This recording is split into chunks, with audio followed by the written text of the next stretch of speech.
Hi, and welcome to another episode of Castle Support. And here we answer all your brewing related questions. Now, our question today comes from New Zealand, and somebody asks, what are noble hops? Well, noble hops are, if you remember, hops were first discovered in Germany around 1100, thinking? Somebody shoot me if I'm incorrect, but in case. I'm a brewer, not a historian, god damn it. The fact is, when it was discovered, there were certain strains, okay, that were sort of bred out from the first discovery. Those were Tettnang, Hallertauer, Saaz, and Spalt, okay? Those four are what is known as noble hops. And yeah, thanks for watching. See you later. Just kidding.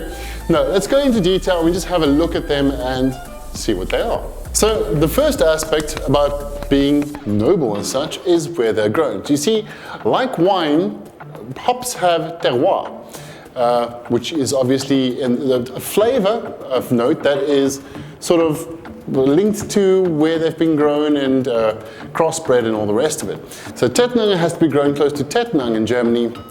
Hallertau needs to be grown in Hallertau. See what I did there?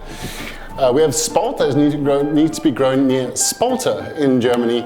And the only one that's not in Germany is, of course, Saaz, which is grown in the Czech Republic, which is the primary hop for the Pilsner, at least the Bohemian Pilsner, which was the first serious light style that everybody went crazy about. So, after terroir, what else is there we have to look at? Now, the next aspect is obviously flavor. I mean, this is pretty important, right?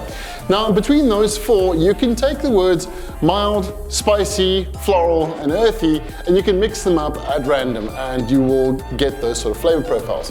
What makes it noble, though, is the fact that it's very soft, very subtle, and there's nothing overt. It's literally the opposite to any American hop you can think of, you know?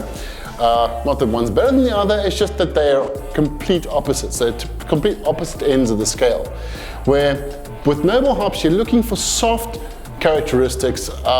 You know, from there it builds up into things like Chinook and Citra and Amarillo and the rest of it.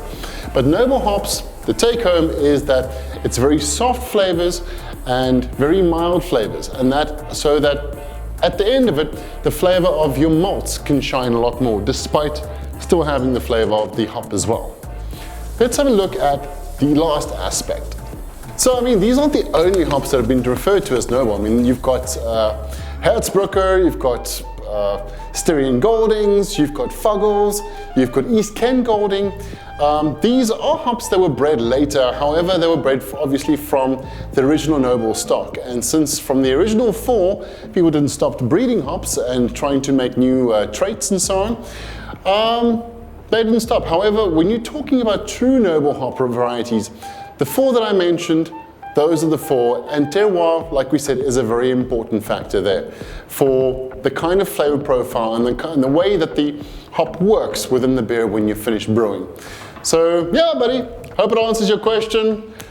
Brew us a lager. See you next time, and thank you very much for watching Castle Support. Yeah, if you've got any comments, if you like the show, please subscribe and click the little bell notification. Awesome. We'll see you guys next time on Castle Support.